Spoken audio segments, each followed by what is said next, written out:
আসসালামু আলাইকুম রহমতুল্লাহি ওয়া বারাকাতুহু। সারাফ থিঙ্কার ডিজিটাল মার্কেটিং এজেন্সিতে আপনাকে আবারও স্বাগতম। আজকে একটা ইন্টারেস্টিং টপিক, সেটা হচ্ছে মার্কেটে কম্পিটিটর অনেক, এত এত কম্পিটিশন যে আমি শুরু করব কিনা ওই শুরু করতে ভয় পাচ্ছি। যদি এমন হয় তাহলে কি করবেন? ঠিক আছে, তো এই এই প্রশ্নটা কিন্তু আমার কাছে অনেকে করেছে, ভাই এটা নিয়ে কাজ করব কিনা বা ওইটা নিয়ে কাজ করব কিনা। ঠিক আছে, মার্কেটে তো অনেক অনেক কম্পিটিটর, আমার শুরু করা উচিত হবে কিনা, বা কম্পিটিটর যারা আছে এদের মধ্যেও কিন্তু অনেকে অনেক ভালো একটা পজিশনে চলে গেছে, অনেক স্ট্রং ব্র্যান্ড এখানে আছে, তাহলে আমি শুরু করে আসলে টিকে থাকতে পারবো কিনা। এই ভিডিওটা দেখলে আসলে কনফিউশনটাও দূর হয়ে যাবে এবং কিভাবে করবেন তার একটা স্লাইড আপনাদেরকে দেখাবো যে আমরা কিভাবে আসলে জিনিসগুলোকে করি। তো প্রথম বিষয় হচ্ছে কম্পিটিটর অনেক, আমি শুরু করব কিনা। ঠিক আছে, আনসার ইয়েস নো দুটোই হতে পারে। এটা আসলে নির্ভর করে যে আপনি আসলে কোন স্টেজে আছেন। আপনি যদি আপনাকে ইচ্ছাকৃতভাবে কোনো একটা খাদে ফেলে দেন, তাহলে আপনি সেখান থেকে উঠবেন কিভাবে? অর্থাৎ আপনি যদি সুপার কম্পিটিটিভ কোনো নিশে গিয়ে প্রথমেই কাজ করা শুরু করেন, তাহলে সেটা কিন্তু আসলে রিকমেন্ডেড না আপনার জন্য। ধরেন আপনার বুঝতে হবে যে মার্কেট পজিশনটা আসলে কোন জায়গায়। আমি এই ক্ষেত্রে সচরাচর সবসময় যে উদাহরণটা দিই, মধুর কথা বলি। আপনি দেখেন যে মধু নিয়ে যারা এই মুহূর্তে মার্কেটিং করতেছে বা সেল করতেছে, তারা কিন্তু একটা প্রপার ব্র্যান্ডিং করে ফেলছে। ঠিক আছে, অনেকেই যারা ব্র্যান্ড না করে আইজো যে পানির বোতলে মধু বিক্রি করার চেষ্টা করতেছে, এরা লং টাইমে আসলে ভালো করতে পারবে না, এই জিনিসটা আপনি একদম নিশ্চিত থাকেন। অথবা তারা সেল করলো প্রতিদিন 2, 4, 5টা পার্সেল সেল করতেছে, এতটুকুতে হচ্ছে স্যাটিসফাইড আছে। আপনি যদি ওই লেভেলে কম্পিটিশন করতে যান, তাহলে আজকে কিন্তু মধুর জন্য, মধু নিয়ে বিজনেস করতে গেলে অনলাইনে ভালো একটা মার্কেটিং বাজেট নিয়ে শুরু করা উচিত। আপনি যদি একদম নতুন হয়ে থাকেন, তাহলে আমি বলবো যে ভাই কম্পিটিশনকে ভয় পান, আপনি হাইলি কম্পিটিটিভ কোনো কিছুতে না গিয়ে একটু এড়িয়ে চলেন।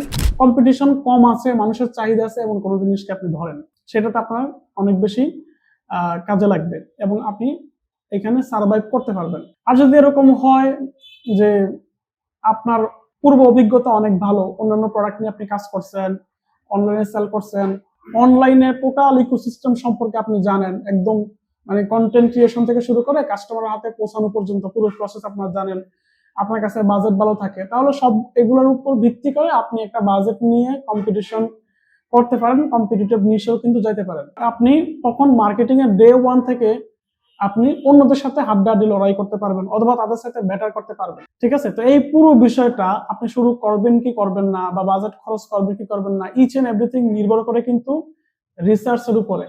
ঠিক আছে, আমি বলবো যে রিসার্চটা জাস্ট ফেসবুকে স্ক্রল করতে করতে বা দুই একটা ভিডিও দেখে এতটুকুর মাঝে সীমাবদ্ধ না রেখে আপনি যেটা করবেন সেটা হচ্ছে যে একটা ডগ ফাইল খোলেন এবং সেইখানে আপনার কম্পিটিটর 1, 2, 3, 4, 5 যারা যারা আছে তাদেরকে পান, রিসার্চ করে অ্যাড লাইব্রেরিতে গিয়ে বা ফেসবুকে খুঁজে সবাইকে আপনি ইয়ে করে ফেলেন, লিস্ট ডাউন করে ফেলেন।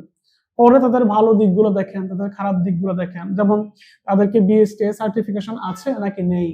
ঠিক আছে, আপনি সেটা এই মুহূর্তে দিতে পারতেছেন কিনা সেটা দেখেন। তাদেরকে হচ্ছে যে প্যাকেজিং আছে কি নাই, তারা কি একদম সাদামাটা ভাবে দিচ্ছে, তাদের কন্টেন্ট কি ভালো নাকি কন্টেন্ট খারাপ। ঠিক আছে, যদি কন্টেন্ট খারাপ হয়ে থাকে আপনি এর সাথে বেটার কন্টেন্ট দিতে পারবেন কিনা, কন্টেন্টে ভ্যালু দেয় কিনা।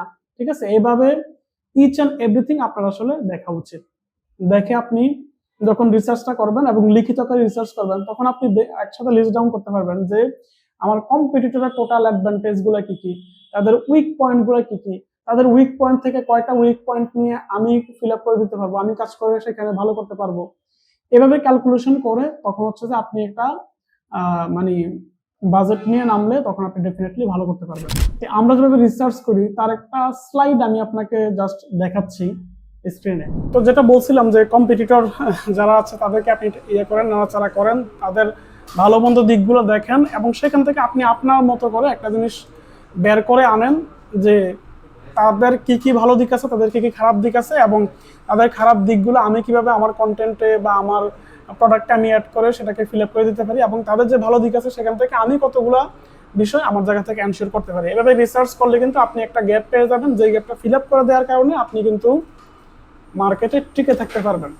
তো এখানে এটা আমি মুখে মুখে বলতেছি যে সেটা এরকম না, আমি এখানে আসলে কম্পিটিটিভ রিসার্চ নিয়মিত করি। এই যে দেখেন এই ডকে আসলে অনেক অনেক অনেক এখানে ইয়ে আছে, এটা আমি এভাবে মানে বলার জন্য বলতেছি না।